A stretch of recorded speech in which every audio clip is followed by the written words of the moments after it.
እንደምን ከረማችሁ ውድ ተመልካቾች፣ በዛሬው ዕለት ይዤላችሁ የቀረብኩት የመወያያ ርዕስ ሄፓታይተስ ሲ ወይም የወፍ በሽታ አይነት ሲ የሚባለውን ይሆናል ማለት ነው። እንግዲህ ያው ባለፈው ስለ ሄፓታይተስ ቢ ወይም የወፍ በሽታ አይነት ቢ ተነጋግረናል እና ብዙ ዝርያዎች ናቸው ይሄ የወፍ በሽታ የሚባለው ነገር ያሉት ከኤ እስከ ኢ ድረስ አሉት። ኤ ቢ ሲ ዲ ኢ የምንላቸው የወፍ በሽታ አይነቶች አሉ። ግን አብዛኛውን ጊዜ ችግር የሚያስከትሉት ሁለቱ ኤ እና ቢ እና ሲ ስለሆኑ ነው። ሁለቱን በደንብ እያየን ያለ ነው ማለት ነው። ሌሎቹ አብዛኛውን ጊዜ ሰልፍ ሊሚትድ ናቸው። በተለይ ኤ እና ኢን በምናይበት ሰዓት ሰልፍ ሊሚትድ ናቸው፣ በራሳቸው የሚተው ናቸው። የተወሰነ ጊዜ ሊቆዩ ይችላሉ። አልፎ አልፎ ግን ወደ ከፋ ችግር ሊያደርሱ ስለሚችሉ በሕክምና መታየት ያስፈልጋል ማለት ነው። ስለዚህ ሄፓታይተስ ሲ ወይም የጉበት በሽታ አይነት ሲ ወይም በተለምዶ የወፍ በሽታ አይነት ሲ እያልን የምንጠራው በጉበት ቫይረስ የሚመጣ በሽታ ሆኖ ጉበትን የሚያጠቃ ነው ማለት ነው። ስለዚህ በቫይረስ የሚመጣ ነው፣ ጉበትን ነው የሚያጠቃው። ስለዚህ ይህ በሽታ በቶሎ ካልታከመ ለረጅም ጊዜ ሲቀጥል ደግሞ ወደ ቋሚ የጉበት ችግርና አልፎ አልፎም ደግሞ የጉበት ካንሰር ወደ ማምጣት ይደርሳል ማለት ነው። ምክንያቱም እንግዲህ ባለፈው ስንነጋገር ሄፓታይተስ ቢ ወይም የጉበት ቫይረስ አይነት ቢ የምንለው ቶሎ የማይታከም ከሆነ ወደ ቋሚ የጉበት ችግር ሊቀየር ይችላል። ይሄኛውም ልክ እንደዛው ነው። እንደውም ሁለቱም በምናወዳደርበት ጊዜ አዳልቶች ላይ ወይም አዋቂዎች ላይ ወደ ክሮኒክ የመቀየር እድሉ ከፍተኛው ሲ ነው። ስለዚህ ሲ ወደ ቋሚ የጉበት ካንሰር ወይም ሲሮሲስ ወደምንለው የመቀየር እድሉ ከፍ ያለ ነው የሚሆነው። ቢ ላይ ግን ብዙ ጊዜ አኳየር የተደረገበት ኤጅ ይወስነዋል ወይም እድሜ ይወስነዋል። አንድ ህፃን ልጅ እንደተወለደ አኳየር ካደረገ ይሄ ወደ ክሮኒክ የመቀየር እድሉ ከፍ ያለ ነው ከአዋቂዎች ይልቅ ማለት ነው። ስለዚህ ይህኛው ሄፓታይተስ ሲ ወደሚለው ስንመጣ ዋና ዋና መተላለፊያ መንገዶቹ ምንድን ናቸው የሚለውን ስናይ አብዛኛውን ጊዜ እንግዲህ ምንድን ነው የሚባለው ብለድ ቦርን ነው የሚባለው። ብዙ ጊዜ በደም ንክኪ የሚተላለፍ ነው እና ስለታም የሆኑ መሳሪያዎችን በጋራ መጠቀም ሪስኩን ከፍ ያደርገዋል። ለምሳሌ መርፌ ሊሆን ይችላል፣ ምላጭ ሊሆን ይችላል። እነዚህም በጋራ የምንጠቀም ከሆነ የመተላለፍ እድሉ ይጨምራል ማለት ነው። ሌላው እንግዲህ በአሁኑ ጊዜ እንኳ ቀርቷል። በድሮ ጊዜ የደም ልገሳ በሚሰራበት ሰዓት እንግዲህ የሰውን ሕይወት ለማዳን ሲባል ከቤተሰብ ደም ይወሰድና ስክሪን ሳይደረግ ቀጥታ ይሰጥ ነበር። አሁን እሱ ቀርቷል። ደብሊውኤችኦም ሪከመንድ አያደርግም። የእኛም ሀገር ጋይድላይኖች ሪከመንድ አያደርጉም። ስክሪን መደረግ አለበት። ያ ስክሪን ያልተደረገ ቀጥታ የሚሰጥ ደም ለዚህ የሄፓታይተስ ሲ ወይም የጉበት ቫይረስ አይነት ሲ ለምንለው በሽታ ያጋልጣል ማለት ነው። ሌላ እንግዲህ በሕክምና መሳሪያዎች የሕክምና መሳሪያዎች በደንብ ስቴራይል ካልተደረጉ በጋራ የምንጠቀምባቸው የሕክምና መሳሪያዎች ያስተላልፋሉ ማለት ነው። ይሄ እንደው እንደ ሪስክ ሊሆኑ ይችላሉ ከሚል አንጻር ነው እንጂ ብዙ ጊዜ የሕክምና መሳሪያዎች በጥንቃቄ ነው አገልግሎት ላይ የሚውሉት ማለት ነው። ሌላኛው እንግዲህ ንቅሳት ባለፈው ስለ ሄፓታይተስ ቢም ስንነጋገር አንድ ሪስክ ፋክተር ነው ብለናል። ለሲም አጋላጭ ነው። ምክንያቱም አሁንም ልክ ይሄን በሚጠቀሙበት ሰዓት ምንድነው በጋራ ነው የሚጠቀሙት፣ በደንብ ስቴራይል አይደረግም። ስለዚህ አንድ ሪስክ ፋክተር ነው ውቅራት፣ ንቅሳት የምንላቸው ማለት ነው። ሌላ የግብረ ስጋ ግንኙነት ነው። የግብረ ስጋ ግንኙነት ልቅ የሆነ የግብረ ስጋ ግንኙነት ሄፓታይተስ ቢንም ያመጣል፣ ሲንም ያመጣል። ግን ሁለቱን በምናወዳደርበት ሰዓት ሴክሹዋል የመተላለፍ እድሉ በጣም ከፍተኛ የሚሆነው ቢ ነው። የወፍ በሽታ አይነት ቢ በግብረ ስጋ ግንኙነት በከፍተኛ ደረጃ ይተላለፋል ከሲ ጋር ሲወዳደር ማለት ነው። የሲ ዝቅ ያለ ነው ሪስኩ፣ ግን ስቲል ሲም በግብረ ስጋ ግንኙነት ሊተላለፍ ይችላል። ሌላኛው ከእናት ወደ ልጅ የመተላለፍ እድል አለው። በእርግዝና ወቅት በምጥ ሰዓት ይሄ የጉበት ቫይረስ ሊተላለፍ ይችላል ወደ ልጅ ማለት ነው። ሌላኛው እንግዲህ ሄፓታይተስ ሲ ወይም የወፍ በሽታ አይነት ሲ ዋና ዋና ምልክቶቹ ምንድን ናቸው ወደሚለው ስንመጣ ድካም ይኖራል።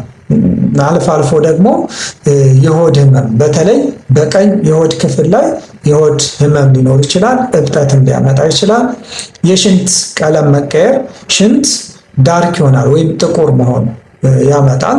ከዛ በተጨማሪ የቆዳና የአይን መቀየር፣ ብዙ ጊዜ ይሄ ሲሆን ነው እንግዲህ በተለምዶ የወፍ በሽታ ተያዘ አንድ ሰው የሚባለው ማለት ነው። አይኑ ቢጫ ይሆናል፣ የቆዳ ከለሩም ቢጫ ይሆናል። በዚህ ጊዜ የወፍ በሽታ እየተባለ ይጠራል። ግን ብዙ ጊዜ እነዚህ የወፍ በሽታዎች በደማችን ውስጥ እያሉ ይሄ ቢጫነት ላይመጣ ይችላል። ስለዚህ ወደ ሕክምና ተቋም መደበኛ የሆነ የሕክምና ምርመራ ማድረግ ቶሎ እንዲገኙ ያደርጋቸዋል ማለት ነው። አለበለዚያ ቢጫ እስከሚሆን ድረስ የሚጠበቅ ከሆነ ሌላ ችግር ሊያመጣ ይችላል ማለት ነው። ሌላ ምግብ ማስጠላት፣ ምግብ ለመብላት ሰዎቹ ያስጠላቸዋል፣ አፒታይታቸው ይዘጋል፣ ማቅለሽለሽ ይኖራል፣ አልፎ አልፎ ማስታወክ ሊኖር ይችላል። ከዛ በተጨማሪ የጡንቻና የአጥንት ህመምም አብሮ ሊኖር ይችላል ማለት ነው። እንግዲህ ይሄ ከሆነ የሄፓታይተስ ሲ ኢንፌክሽን መከላከያ መንገዶቹ ምንድን ናቸው? ያው መተላለፊያ መንገዶቹን ስናውቅ መከላከሉ ላይም እንድንሰራ ይጠቅመናል ማለት ነው። ስለዚህ የመጀመሪያው ደም ልገሳ በሚደረግበት ሰዓት ስክሪን ማድረግ፣ ይሄ በአሁኑ ሰዓት እየተሰራ ያለ ሁኔታ ስለሆነ ብዙም አያሳስብም።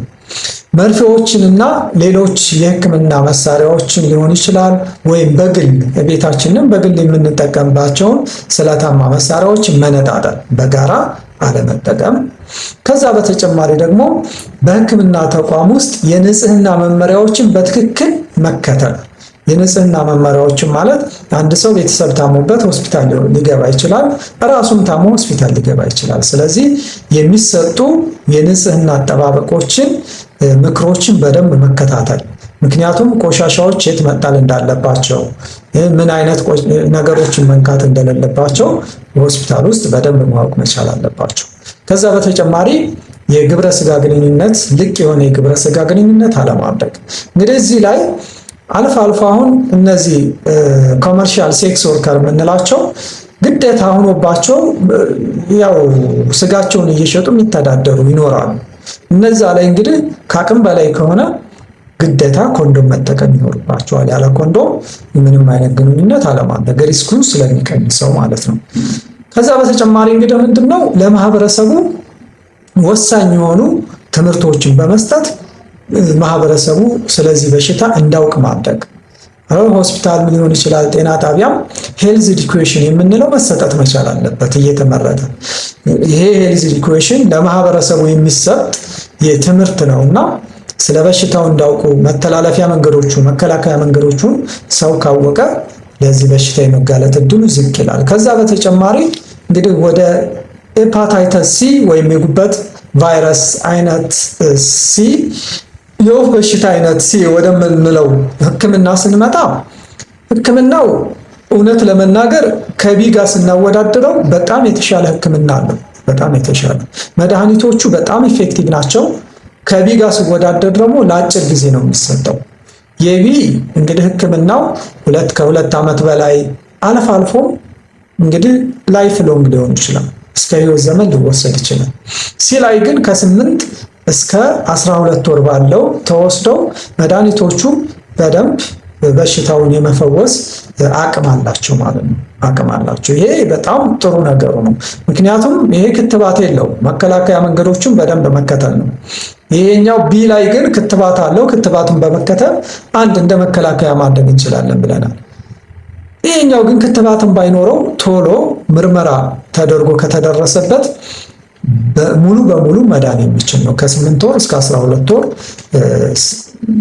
ከ8 እስከ 12 ሳምንት መድኃኒቶቹን በመውሰድ ማለት ነው። መድኃኒቶቹን በመውሰድ በህክምና ወቅት የደም ምርመራ ሊደረግ ይችላል። ከዛም በተጨማሪ እንግዲህ ህክምና በሚደረግበት ሰዓት በሽተኞቹ በትክክል ሙሉ መድኃኒቱን መውሰድ ይኖርባቸዋል። ከ8 እስከ 12 ሳምንት ሙሉ በሙሉ መወሰድ መቻል አለበት፣ በሽታው እንዲጠፋ ከተፈለገ ማለት ነው። ይሄ እንግዲህ መሰረታዊ ነገሮቹ ናቸው እና ይሄ ሄፓታይተስ ቢ እውነት ለመናገር በአሁኑ ሰዓት WHO ሪከመንድ የሚያደርገው ቫይራል ሎድ መሰራት አለበት ነው ለቢ። ሲ ላይ በምንመጣበት ሰዓት ግን WHO በአሁኑ ሰዓት ሪከመንድ እያደረገ ያለው ትሪት ፎር ኦል የሚል ነው። ይሄ ቫይራል ሎዱ ኢቭን ሊያስፈልግ ይችላል ትሪትመንቱን ለማስጀመር። ትሪት ፎር ኦል ማለት ሁሉም ቫይረሱ የተገኘበት ሰው መውሰድ መቻል አለበት ህክምናው። የቫይራል ሎድ የሚያስፈልገን ለትሪትመንት ሞኒተሪንግ ነው። ሞኒተር ለማድረግ ግን መሰራት አለበት ያስፈልጋል። ስለዚህ በአሁኑ ሰዓት እንደ ኢኒሺዬቲቭ ተወስዶ ሁሉም ያለበት ሰው መድኃኒቱን እንዲወስድ ነው ሪከመንድ የሚደረገው። ይህ ደግሞ ከ8 እስከ 12 ሳምንት ነው። ይሄን በትክክል የጨረሰ ሰው ከዛ ምርመራ ሲደረግለት ሙሉ በሙሉ ቫይረሱ በሰውነቱ ውስጥ ይጠፋል ማለት ነው። ይሄ በጣም ጥሩ ነገሩ ነው ይሄ ሄፓታይተስ ማለት ነው። ስለዚህ ለዛሬ ያለኝ በሄፓታይተስ ዙሪያ ይሄን ይመስላል። ስላዳመጣችሁን እጅግ አድርጌ አመሰግናለሁ።